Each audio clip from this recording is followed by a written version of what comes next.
Luke had left the data processing center behind him. Hades' unmistakable presence continued to guide him through the tunnels that gradually narrowed and became maintenance corridors that hampered his movement significantly. He finally came to a door that he pulled open and ducked through. On the other side, a set of maglev rails in a subway greeted him. A camera above the door tracked his movement as he walked out to the rails themselves. They were inactive. He glanced down each direction. To his left, it curved to the left and downward, deeper into the abyss, and to his right, it was a straight line that dove into a deeper darkness.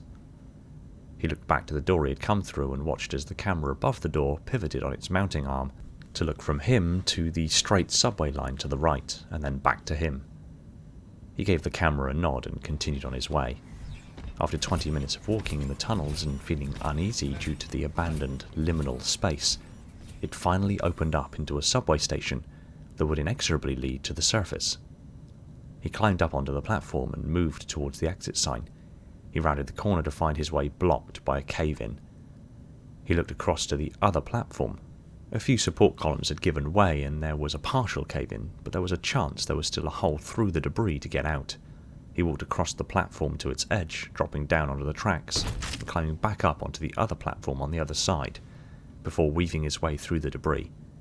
It was getting tight, but he was sure he could see a way through. He backed up a little and primed the ejection. The back of the fronting suit opened up and he climbed out. He took the moment to stretch and check his injuries from earlier. He slipped off his boot and inspected his foot and ankle. It was heavily bruised and the ankle and the bridge of his foot was slightly swollen, so his boot was evidently tight enough to give it the necessary support and prevent it from ballooning. So, before the swelling continued, he slipped his boot back on and tightened it up.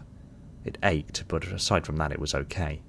He checked his arm, knowing he felt something pop when he absorbed the impact from the risky jump down the stairs. It was a little tender on the elbow, but aside from that, it was also okay. He began climbing through the debris to see if he could find a way through, but the way was just a little too tight. There was an eerie green glow emanating from amongst the debris, but even as he leaned on a section of polycrete to get a better look, it shifted under his weight. Too dangerous to attempt this way. Perhaps there was another way around.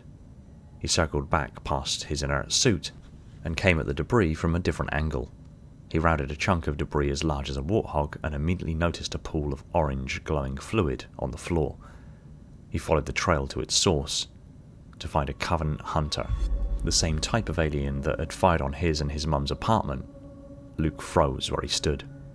The hunter was pinned underneath a huge structural pillar of polycrete and twisted steel. Half of its armour was entirely flattened by the immense weight of the cave-in. Its right arm lay outstretched, its massive plasma cannon missing. Perhaps that was what the green glow was, its detached weapon lying amongst the rubble, out of reach. The orange flesh beneath its armour rippled with movement, and its partially obscured head craned around, slowly, to look at him. He took a few steps backward away from it. It let out a deep but soft rumble. It wasn't going anywhere, but he suddenly felt very unsafe without his armour. Luke backed away and got back to his suit. He climbed inside, and the armour plates closed around him. The suit booted up, and he walked carefully back to where the hunter was pinned. Its glowing green eyes, at least what he thought were its eyes, tracked him as he returned. He retrieved his pistol and released the safety and took a step closer, weapon raised. It let out another, dull rumble. As if prompted by the noise, a flurry of activity rippled across his HUD, and a message popped up. It is speaking. Move device on thigh to center chest plate. Puzzled, Luke followed the instructions, and a sequence of code strobed across his HUD, and then the device emanated a garbled sound that he vaguely thought sounded like a robotic voice talking a foreign language.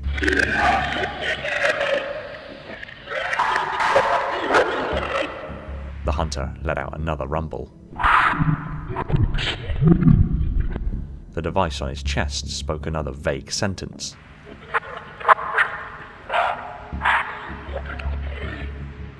What are you doing? He asked the disembodied Hades. The text, please hold, adjusting algorithm in device, returned to his question. The creature let out another rumble.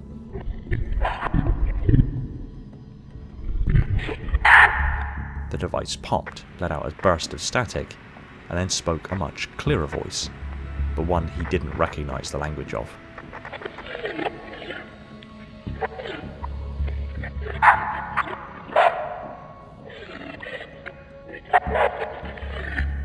The hunter rumbled in response again. Moments later, a voice spoke in English from the device. Not welcome. Death. Accept. Fate. Luke realized what was happening all at once. Wait, are you talking to that thing? A one-word response flicked onto his HUD. Yes. The hunter rumbled again, followed by, Why? Waiting. Not. End. Us. Luke inferred that it was asking why he was just standing here and not killing it. Something about it talking English and him being able to understand it made holding a weapon up to it feel wrong somehow. He had already seen so much death. Was this thing really a threat to him at the moment? He lowered his weapon. I don't want to kill you. Luke said out loud, to which the device played a series of sounds. The hunter rumbled a reply. If not kill, why here? I'm trying to leave. To escape the glassing. The device continued its translation.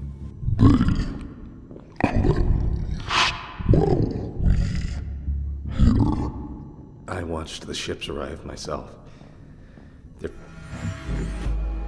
burning everything.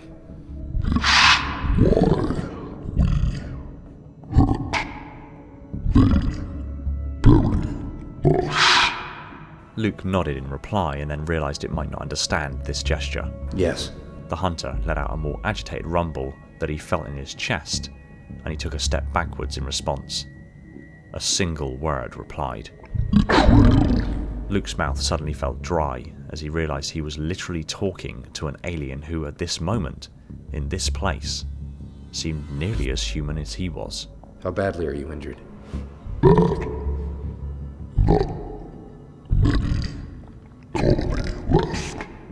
Colony?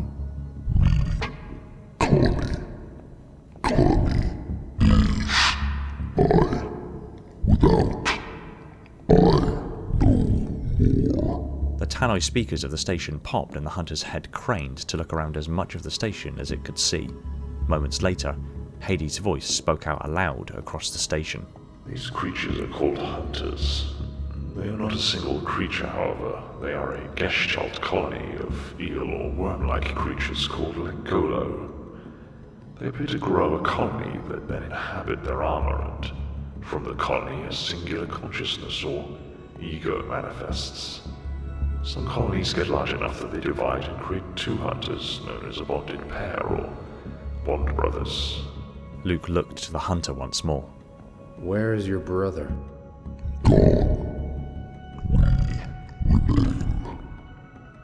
If you're made of lots of... Luke recalled the word. Legolo? Can't you separate? Free yourself?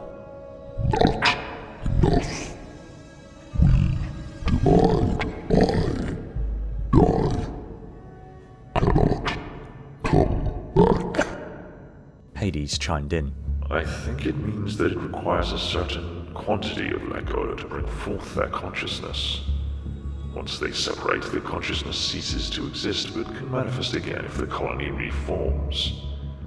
But there aren't enough of the colony left. If they separate, the consciousness will end, and there isn't enough of the colony left to reform. In a very real sense, if this colony separates, the ego will die. Doesn't want to. Meaning it is stuck in this limbo. Luke connected the dots. So you're stuck here, just waiting to die?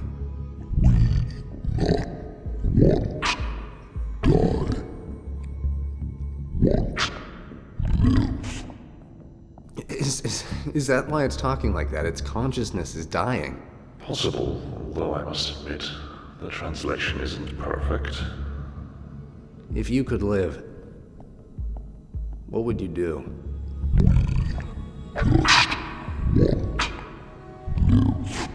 Luke considered the situation a moment. Even if you weren't stuck under there, there might not be a way out of here, and your buddies are glassing the city above us.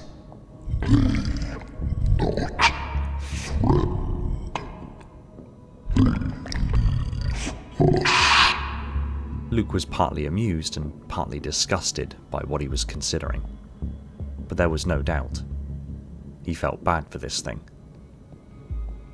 He plucked up the courage and asked, If I help you, will you hurt me or help me? Luke shook his head, and against his better judgment, he trusted his gut and marched forward, standing over the trapped hunter form and gripped the column resting upon it. He braced and began lifting. The rubble shifted, slowly at first, and then rising clear and slipped backward and away from them both, releasing the hunter. Luke's HUD strobed a low power warning and then shut down. That last effort had drained the power cells. He awkwardly moved inside the inert suit and pulled an arm free, sliding it across his chest and disconnecting the coupler between his bodysuit and the fronting exoskeleton loader.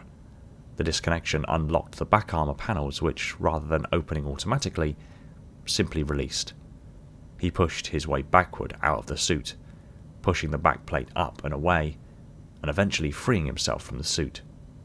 He climbed out and rounded the now inert armor to get a better look at the hunter. It still lay where it was. One half of its chest plate was fractured and flattened. Its arm, holding the massive plate shield, still lay partially pinned under the rubble, and its right leg was missing entirely. A few of the worms that were still inside of the right shield arm snaked their way over the rubble and flattened chest plate and rejoined the remaining mass of orange, eel-like creatures still inhabiting the torso and left arm of the immense beast. At this point, Luke realized this was only part of the problem solved. It had already said that there weren't enough of them left to maintain its consciousness if they separated, and if they did, it would never reform. So how the hell was he going to get this thing to help him? And how the hell could he help it? Luke sat down next to the suit. The hunter's glowing green eyes followed his movement but remained silent. Its gaze became awkward, so Luke broke eye contact, sighed and looked around the station. He could still feel the hunter's eyes staring at him, and as he continued to scan the station, stole another brief moment to quickly look back to the hunter, who indeed was still staring at him. He averted his eyes once more. He really shouldn't have been surprised that it wouldn't have understood the social cues of a species that wasn't its own, but nevertheless the continual staring was unsettling. He looked back to the hunter that was still staring, with its head very slightly cocked to the left. Luke broke the awkward eye contact once more. So now what? The exits at street level both appear to be blocked. You will have to find a different way out. Your suit is now active. You haven't the power to break through. But this thing might. Luke said, nodding to the hunter who simply continued to stare. Can you move? The device still on his suit's chest plate translated.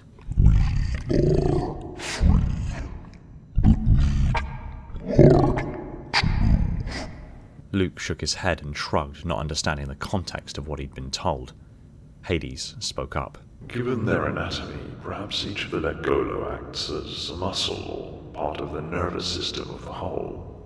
In order to move, they use the physical structure of the arm as a leverage against it. If humans didn't have skeletons, muscle movement would be incoherent and unpredictable. You need a skeleton. The structure? The hunter didn't reply, but the mass of worms that would have been its abdominal section moved apart to reveal a broken metallic spine of sorts. Buried beneath it, the worms threaded themselves around and attached to provide them with a skeleton to move with. Luke moved closer to look, and he reached out to touch the chrome metal spine. A Legolo brushed past his hand. It felt odd, like a python. Oddly smooth but powerful. A few more moved to his hand, examining and inspecting it. The small mandibles on what he assumed was their heads, gently nipping at the material of his interface suit. One of them found the magnetic conduction pad in his forearm and touched it. The connection was instant, and Luke could feel an odd trembling, like a small electric current being passed through the connection to his neural implants. He withdrew his hand and moved back a half step. I knew aliens would be different from us, biologically speaking, but this is something else. How are you talking?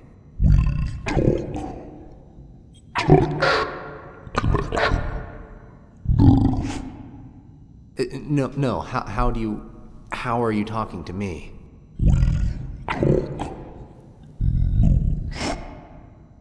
I don't understand. Hades interjected. Based on the sounds emitted by this colony, they appear very low, nearly infrasonic. I would guess the individual Ekolo can tense and twitch and undulate their bodies in such a way to produce vibrations that are then picked up and interpreted into speech by the translation software. Are you strong enough to move? Do you think we could use your weapon to get out of here? I saw one like it melt rock. Perhaps it could help us escape. Not strong enough. Growth. Do you have a digestive system? Or do each of your wormy things eat independently?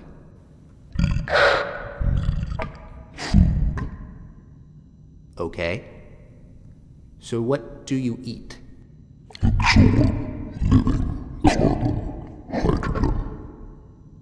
Any ideas? Luke asked the station speakers and the listening Hades. Living carbon and hydrogen may mean organic carbon and hydrogen. Perhaps something like cycloalkanes. Basically an organic mineral suspension. The suit uses mineral oils in its hydraulics. You want to feed it your suit. Well, it's not like it's any use to me anymore. Would that work? Unknown. My suit, it might have something inside that you could eat.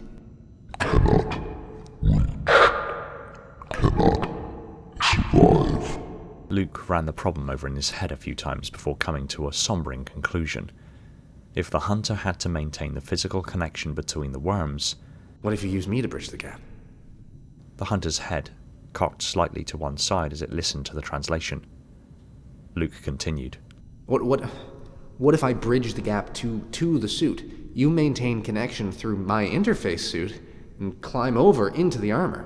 You eat the mineral oils and the hydraulics and you use its structure to move.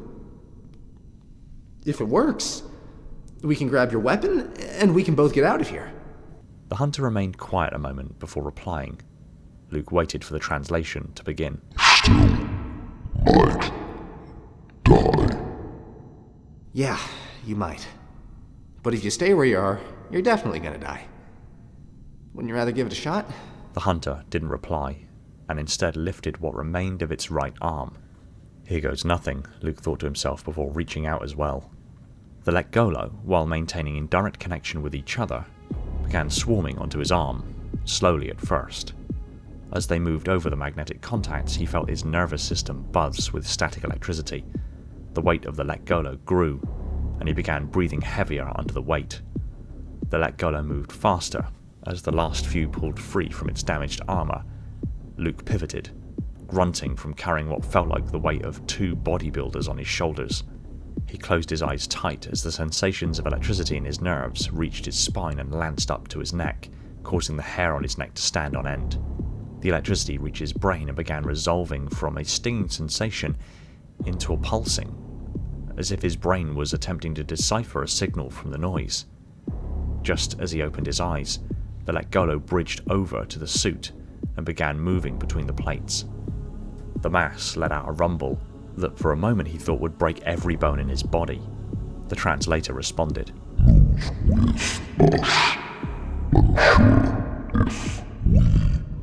Survive. Luke felt the speech in his head more than he felt it out loud, and through gritted teeth replied, You mean get in the suit? The mass rumbled, which he almost knew before the translation spoke meant yes. While still carrying the mass of the Lekgolo, he moved to the back of the suit and allowed the mass to bridge over to the suit, relieving him of some of the weight. and allowing him to climb in. The Lekgolo moved with him while maintaining a constant connection with each other and with his suit, began swarming beneath the armor plates of the fronting exoskeleton. Hydraulic lines fell clear of the suit as the Lekgolo began dismantling the movement systems of the suit. The suit began to tremble and collapse under its own weight as the hydraulic pressures dropped and the mineral oils contained within were consumed. Then, it stopped. The Lekgolo continued swarming and consuming and dismantling as they went.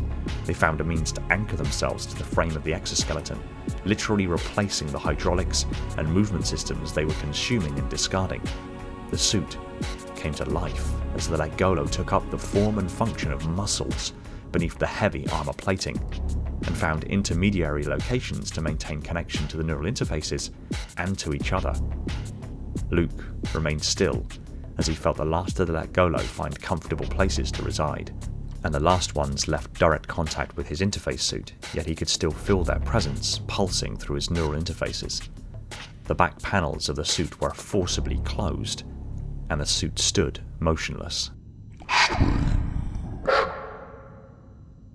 Is that it? Are you okay? The suit around him rumbled, and the translator spoke. We are okay. We survived. We feel different. The sentence was more coherent than previously. Yeah, this is a pretty novel sensation for me, too. So how's this gonna work now? Suit's out of power, so am I just kinda along for the ride now? We work together. Luke threw caution to the wind and went to take a step. Nothing happened for an instant, and then suddenly the left leg slid forward clumsily. He tried another step, which happened a little more organically. After a few minutes of acclimating to the odd, symbiotic relationship he had suddenly found himself in, he was walking around the station with relative ease. No power, no HUD, no helmet lights, but to him, the suit felt just as responsive as it ever had. How are you doing this? We sense through you. You move. We move. This is weird. It looks odd. Okay, let's get your weapon. The hybrid suit, thick grey metal plating and orange, softly bioluminescent flesh showing beneath the plates, walked with surprising ease around the rubble and navigated through a tight spot before coming to a large plasma cannon laying on the ground. They reached down, and that's when Luke realised how big the weapon actually was, and that it didn't have a handle or a grip. Several Lekgolo worms protruded from the armour at the wrist and extended to the weapon, wrapping around and inside the empty socket that once would have mated to the arm of the hunter form. The weapon shifted and began lifting from the ground. The weight was substantial, and Luke suddenly found his left arm quickly moving to aid in the lift. It was a sobering reminder that although this seemed like they were helping each other in a symbiotic kind of way, it still had the strength to take over if desired. So as long as this lasted, he'd make sure not to give it any reason to dislike him. After a few moments, the weapon was securely held, and they moved back to the exit, obscured by debris. They aimed the cannon at the mass of polycretan steel and fired a single bolt. The green, football-sized plasma round smashed into the blockage and melted through it. Another bolt charged and fired and blew a hole large enough to move through. Satisfied, they pivoted and looked around at the station they were about to leave. Luke looked to the subway he had come from, and then to the location he had found the trapped hunter. The empty arm and damaged chest armour still laying in situ, with what used to be the armoured helmet and the now dull green eyes of the hunter resting precariously on top, like an abandoned husk of an immense crustacean whom had recently molted. The Lekgolo released the immense weapon and retreated once more into the armour, allowing it to thud to the floor, and the assembled hulking mass stepped forward and slipped through the gap, rapidly climbing the stairs to the surface.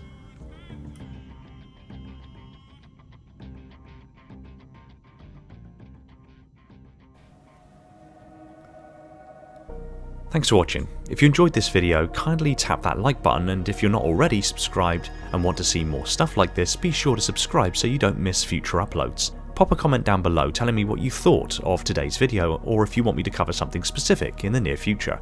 I want to take this opportunity to thank and give shoutouts to my patrons and YouTube supporters, Spartan10148, my singular Contender class Ancilla, the triumvirate of minds within my installation's Metarch, Falcon, Jordan and Poseidon, my 7 installation monitors, Selphia, Ashley, Esoteric, Spartan1029, Chris, Orion and Shane, the crush of sub-monitors, Legion, Ryan, Lebrat, Spartan0137, Element 0, J3, Cult, Evermore's, Personal Devil, Scion Esports, Phantasma, Ashton and 191 Shaken Lightbulb, my fleet of Strato Sentinels, my most loyal of Enforcers, and every single one of the awesome people supporting the channel over on Patreon. My Tier 0 Transcendent YouTube members, Spartan137, again, Maury, Jimbo and Balaz, and all other YouTube members keeping my installation functional on that glorious vacuum energy. I cannot thank you all enough.